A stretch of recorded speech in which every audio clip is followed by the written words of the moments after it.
Northwest Arkansas, welcome to Bird's Eye View Real Estate in Northwest Arkansas. I am your host, Nick Limbird, with my co-host, Miss Tara Limbird. Hello. Both of us from Limbird Real Estate Group here in Northwest Arkansas. So, Tara, how are you this morning?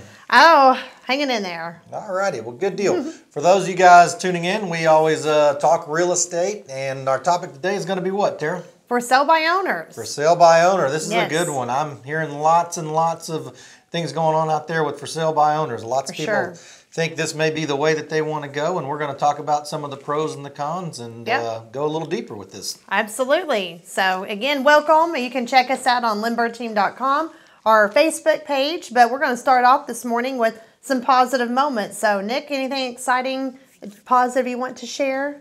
Well, one of the nice things is Ryan Serhant from $1 Million Listing. Yeah. We had Bravo. something going a couple weeks ago, but the weather kind of impacted that, so we postponed it. So that's coming back up this Thursday, March 11th at 10:30 a.m. Once again, Thursday, March 11th, 10:30 a.m. Ryan Serhant from $1 Million Listing on Bravo TV. Yeah, New York. Yeah, Yes. the New York series. Yes, so really excited we're about going to do that via Zoom. So if you've got an interest in that, please reach out to us and we got Big Money Energy. He's talking about his new book that came out, which I read in like a weekend. It was a great book, and we have extra copies of that. So holler at us, and we might send one your way too. Yeah, maybe we need to give one or two away to a lucky person that reaches out. So yeah, caller number 5. Ready? All righty. So if you are interested in that book, though, reach out and tell them how they can get in touch with us. I go to limbirdteam.com, or you can email us, Tara@limbirdteam.com. That's Limbird, like a bird on a limb. How you spell that? Learned that trick from you. Yeah, that's one of those names. It's a blessing and a curse. That's all at for the same sure. Time. Yeah, so, definitely. Anyhow, with that being said, we'll like to start and go over our positive moments, which we've done. But we always like to have a little fun to warm up the old vocal cords and the pipes and play a little game. So, okay. What are we going to play today? Well, it's a 5-second game. So you'll have 5 seconds to name 3 things in this category. Okay. Ready? First one is candy bars. Baby Ruth, Snickers, Milky Way. Woo, that's pretty good. How about countries? Countries: the United States, Germany, and Europe. Well, Europe. No. Yeah. So yeah, maybe not. Country. It was a pressure cooker. So You're out. Survey says. So. How about fruits? Fruits: orange, strawberry, grape. Okay, that's pretty good. Apparently, I need to go back to geography class. There you go. All right, you want to see how well I did? All righty, no cheating. 5 seconds for 3 things under this category. Colors: red, white, and blue. All right, I got the American theme going. That's right. Animals: dog, cat, lizard. Oh man, you're killing it. All right, this will be the hardest one for you. Vegetables: carrots, broccoli, cauliflower. Man, on fire this morning. So all right, nailed I love it. Yay! So, well, good. You've had your caffeine, I guess. That's right. It has definitely kicked in. Yep. So again, you're here with Bird's Eye View Real Estate Northwest Arkansas. We're going to talk today about for sale by owners. So it's going to be a great topic. But before we do, we wanted Harbor Closing Company as sponsoring our team member shout out. And do you want to go over the team member? Yes, we've got Mackenzie Newby, who actually is a newbie with the Limbird Real Estate Group. Right. She joined, probably 3-4 weeks ago now, and just recently signed her first buyer agreement on her own. That's so right. That's exciting news. Yeah, she's actually a showing partner with one of our elite agents. So it's kind of cool. On our team, we have an ecosystem where people can grow their team, and new people can kind of come on board and get an awesome foundation. So Mackenzie is helping with that, and I'm real excited for her. Yeah, I think she's going to do great. She's young, got a lot of energy, and really relates well with people. So absolutely, we're excited to see her take off. Yeah, that's for sure. So awesome. All right, so Nick, you want to go ahead and get started with our for sale by owner? We can. If you're just tuning in, we are touching base on real estate topic of why you should not for sale by owner. So there's these things to think about. It is. And right now, as we've talked about on the show numerous weeks in a row, the real estate market in Northwest Arkansas is on fire, much like it is across the country. One of the things that we're seeing are lots of houses are selling very quickly, and there's not a lot of inventory. And so a lot of times what that situation leads to is a lot of people thinking, oh, hey, I don't need to hire a real estate professional. I can do it myself and potentially save a lot of money. That's where a lot of them really get into it, thinking that they're going to save it and thinking, oh, there's not a lot that goes into this. It's pretty easy. Right. And man, oh man, we've done this a long time, and I can tell you some horror stories. We don't have enough time on the show, but we will kind of hit on a few highlights sure. of some items that can go wrong. But Definitely. what do you want to add to that? Well, I kind of want to break this down into two parts because I think for some sellers, a lot of sellers, I think the first thing they think about when hiring a real estate agent is they need somebody to go out and find them a buyer. And that is true, but that's one part of many that hats that agents wear. So we're going to divide it in two sections. We're going to talk about bringing the buyers, but then we're also going to talk about all the other things that they're not thinking about. And a realtor, that's not their only job, it's to bring a buyer. There's so much more that goes into that. So let's just start there though, bringing a buyer. We all know because of the inventory shortages, which we have a market update here. So stay tuned. We're going to go over the market update, which is very interesting. But we all know right now there's just not a lot of inventory. And it's basic Econ 101. It's supply and demand. The demand is high, the supply is low. So more than likely, unless your property is just really janked up or something, or you have it priced so ridiculously high, you're going to sell your house. It's more than likely it's going to sell. Yeah, we're definitely seeing that a lot right now. That's one component of it. I want to share a story though, because I don't know what for sell by owner, maybe they have a job, maybe they have a life, maybe they have other things they need to do besides selling their house. But here's just one example. And this is a normal story. A lady listed her house on a Friday morning for sell by owner, 7 o'clock in the morning. Took her 30 minutes to drive to work. She drove to work. She gets to work. She checks her phone. She had 40 missed calls. 40 missed calls. 40 missed calls in a 30-minute time frame. And that's not including the text, the emails, and this can be from the buyers, agents that have buyers, agents that say they have buyers and they want to see your house because they want to list your house, agents that want to list your house. I mean, it just the list goes on and on. By the end of the day, she had over 100. And she had multiple offers on her house, and all offers are not created equal. All offers are not also about the amount of money you net. There are so many components, it would make your head spin to talk about it on this show. But sure.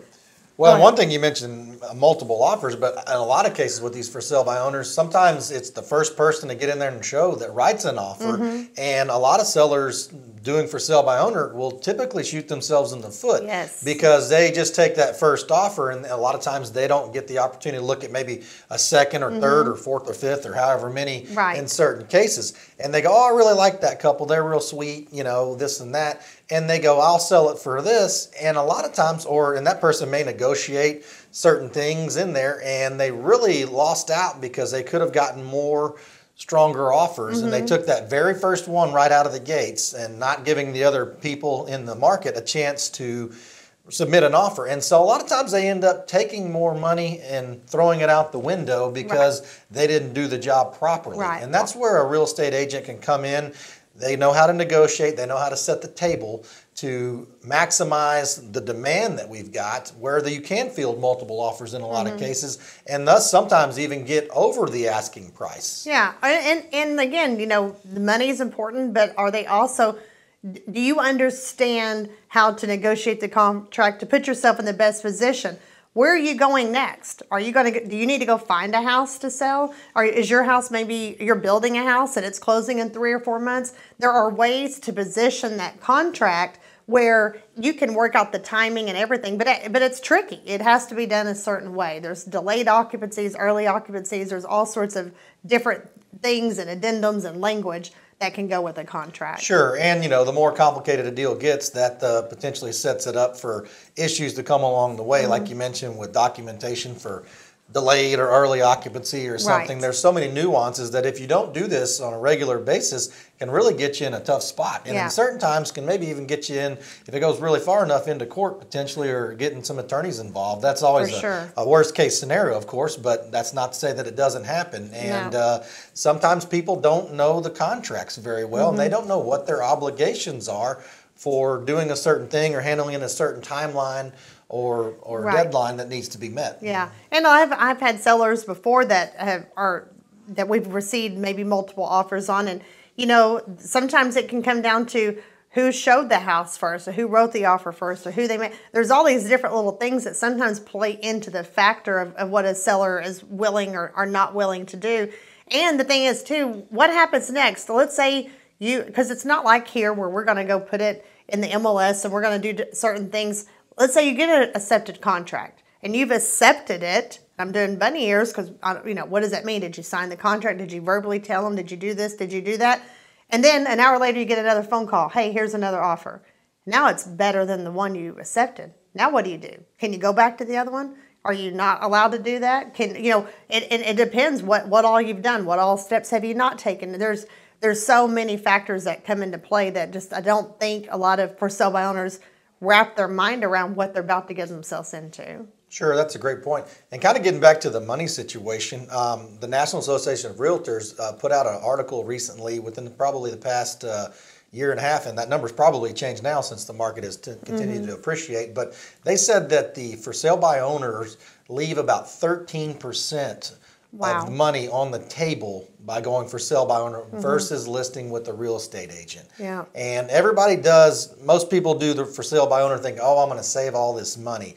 Now, we can't really talk about real estate fees on this. We've got some rules and regulations that we have to follow. But with that being said, that 13% would more than cover any real estate fees involved there and still leave money on the table that they could have put in their pocket. Right. And that's where people get in trouble because they go, oh, I'm looking around. There's so many resources online. And as online comes out, more and more people think, oh, I know more than this and I'm very well educated. A lot of these sites are not always accurate on their information because they're getting bad data. It's not updating constantly. This market right now is moving at such a rapid pace right now that it's hard to keep up unless you've got instant stuff. And that's where real estate agents have what we call the multi-list system. And we can do a lot more instant research there and make sure it's right. Right. But like I said, too many people are trying to price stuff based on this and that, and a lot of times there's a lot of errors in there, and a lot of times they assume something and end up costing them money in the long run. And then if you do get multiple offers and you do accept one, what do you do with the other offers? I mean, we have things and systems that we do that we use those multiple offers, and the ones you did not accept, we use those in a certain way to help leverage and protect our sellers. And it's just all those things that, here's the deal. If I had to sew my own clothes, I probably could. Should I? No. If I had to cook dinner every night for myself, I probably could. Should I be teaching other people how to cook? No. There's certain things that, you can do it, but, is that really in your best interest? And it's very easy to be short-sighted and think, oh, I'm saving a commission. Well, if you saved a fee, but did you really make any more money? And did you really leverage yourself? Did you put yourself in the best position?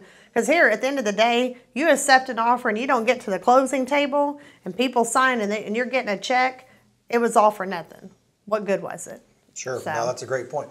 Well, and then you get into the actual process. Let's say you get the contract accepted formally. There's ink on it from that's all the other all stuff parties. They just do that everybody forgets. Let's move on to one of the next big steps, and that's the inspection and repairs. And oh my gosh. So many times people have misconceptions of what that process looks like or what it needs to look like. And that's where the guidance is there. And a lot of times, I can't tell you how many times just listing a property that I have listed that is not for sale by owner, and I've got my sellers going, okay, they've asked for these repairs, let's do this, or let's offer them a certain amount of money. And a lot of times they may go, let's offer them $5,000 towards repairs, and I'm like, whoa. Why are we offering $5,000? I do this all day long. I know what a lot of this stuff costs, or a pretty good estimate, without really making a lot of phone calls. And I go, this is about $2,500 worth of repairs, not $5,000. So that right there, just by having that conversation, I have saved my seller $2,500 that they can put back in their pocket because they were willing to give it. And that's where the guidance of a real estate professional can come in to go, hang on, that's too much. And everybody thinks you negotiate with the contract and doing it all. You're negotiating, if you're doing it right, the entire process. And that's just one example. Yeah. You've got to negotiate and sell from start to finish to get that deal to the table and net your client the best deal and the most money that they can. Right. Or meet those needs that they may have. For sure. Inspection's huge. And also just the information that you need to disclose about the house. That's always a big question with sellers. Maybe they had a water issue with the house, but it's been fixed. Do they need to disclose it? Maybe someone passed away in the house. Do they need to disclose it? Because if you get to the closing table, you want it to be done there. But I have seen so many transactions that come back to life after the closing table that it's been years down the road, and now they're chasing that seller for information that may or may not have been disclosed, or wasn't disclosed fully. So there's a big liability there that you're taking on, and that just not knowing what do I need to disclose and what do I not need to. No, that's a great point. And the liability, like you mentioned, somebody doesn't do the right proper channel, and that buyer says, oh, that person maybe intentionally or unintentionally misrepresented the property, and that does open a whole new ball of wax for people, because that can get to where, what we mentioned a minute ago, attorneys get involved, or God forbid you actually have to go to court and plead your case, and that just opens the door for a lot of opportunities. And that's where, if you're not doing this every day and knowing the ins and the outs, you can get yourself in a little bit of trouble. And we have a saying in real estate, none of this matters until it matters. Yeah. And that's why you always want to try to dot all your I's and cross your T's as best you can. And it's really, really difficult to do that if you're not doing this every day. Right. And here's the deal, too. Just because you have a real estate license doesn't mean you know how to do this either. Yeah, that's a great point. There's a lot of agents that are new and still learning, and they make some mistakes, and they're at whose expense? Not getting supervised, and a lot of times it does end up costing their client some money or some opportunity. Absolutely.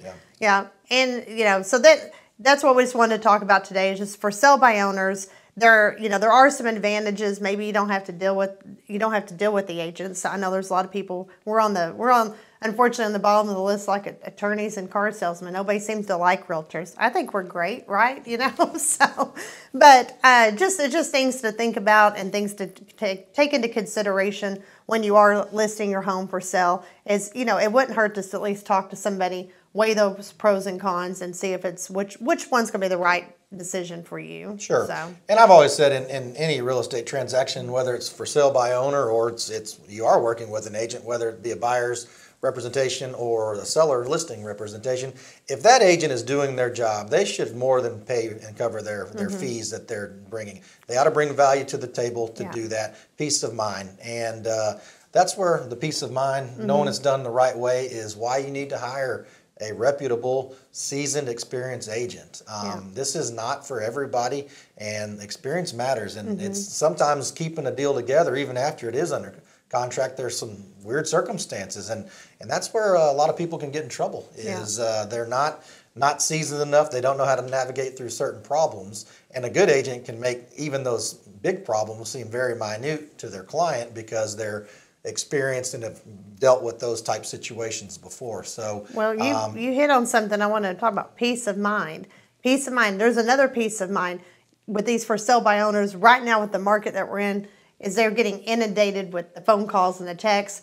And I want to preface, we are not attorneys, but it's similar to when you have an attorney and you say someone's contacting you, go, don't contact me anymore, contact my attorney.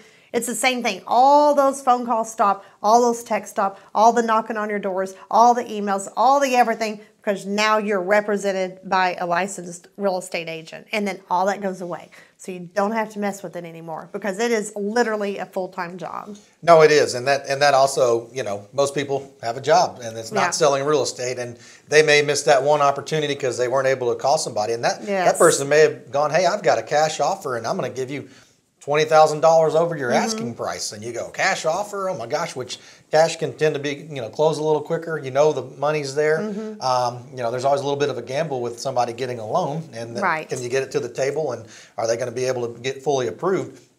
And that's such a big deal, but you forget to call that.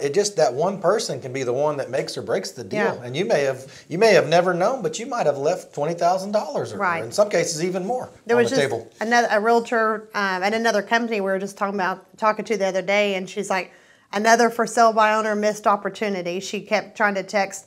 It was the first day it hit the market, so it wasn't like it was weeks later. And she couldn't get a hold of them. They wouldn't call her back. I mean, I'm sure they have other things to do besides just sell their house. And so she took her person somewhere else. Like, okay, I can't wait around anymore. It's hard to keep up with, for sure. But anyway, thank you guys for tuning in for our for sale by owner segment. We'll have another great topic for you next week. Let's get on to our audience question. I have not even read this one yet. Lauren from Fayetteville said, should I sell my house now, or would you recommend waiting a few months? Ooh, good question. Well, that's a great question. And, I'm going to tell you, right now is a great time. And the reason being, we've talked about it on this show and even in past shows is, their inventory is very short. There's a lot of houses coming to the market, but they're getting consumed very quickly by buyers and writing offers and getting them accepted. So people are having a hard time finding that house that they want. So I would tell you it's a great time to sell right now. Something else currently going on in the market as we speak and sit here today is interest rates are starting to creep up a little bit. They're still at historic lows. They're great rates, so it's still a great time to buy as well. But they have creeped up a little bit here, a quarter point, half point here and there. I do see that continuing, that trend kind of happening a little bit more over the next few months and into this year. Right. So, let's say you do wait 2-3 months and the interest rates rise half a point. That does potentially affect the buyers' buying power a little bit. And so, I would say now is as good a time. Yeah. Now, at the end of the day, if you wait 2 or 3 months, is it going to be in the world? No, probably not. But at the same time, the table's set for a great experience and great success right now. Yeah. No, I agree. The only thing I would add to that is a lot of sellers have the mindset of I'll wait till spring or summer. And so when that happens, there is at that point more inventory. You usually have more buyers that time of year too. But if you want to put yourself in a position where you're not competing against your neighbor's house for sale, now is usually a better time, because even when the market's normal, this is a lower inventory time of year. So that'd be good. Great point. All right. Well, before we go, I just want to give you a quick market update. We compared February's numbers to the MLS, Benton and Washington County, and there were 730 active listings in the market. At the end of last month, we had 590. So kind of goes back to the point of Lauren listing her house. So there's already 140 more houses on the market right now than there was just 30 days ago. And then pending contracts, those increased in February by about 97, about 22 or 2,100 and change pended in January, and about almost roughly 100 more pended in February. So we're still seeing those trends go up. And then closings for January was a little bit lower, a little over 1,000 closings, because a lot of those probably went under contract in December. A lot of people in December are Christmas shopping and all that sort of stuff, so maybe not going out writing offers on homes. But January was busy, and they had over 1,500 closings here in Benton and Washington County. So it's a good market update. We'll keep tuned for March and see how things start trending. But all right, guys, thank you so much. We've got just a couple minutes here. I want to remind you, Limbird Real Estate Group, Bird's Eye View. Go to our Facebook page. Go to our website, limbirdteam.com. We also have a page now. It's our limbbirdteamreviews.com. If you go there, you can click on Google and Zillow and Facebook. It'll take you right to where if you'd like to leave a review, or if you just would like to read the reviews about our team, be sure and head there. Our clients, we would love to tell you how wonderful we are, but our clients do a much better job of that. So check that out. And if you want to send in a question from the audience, we love the audience questions. It's good to know what you guys are interested in, for sure. So, all right. Nick, anything else? Well, thanks for tuning in. Nick and Tara Limbird, Limbird Real Estate Group, and you are listening to Bird's Eye View Real Estate in Northwest Arkansas. Look forward to seeing you next week. Take care. Bye.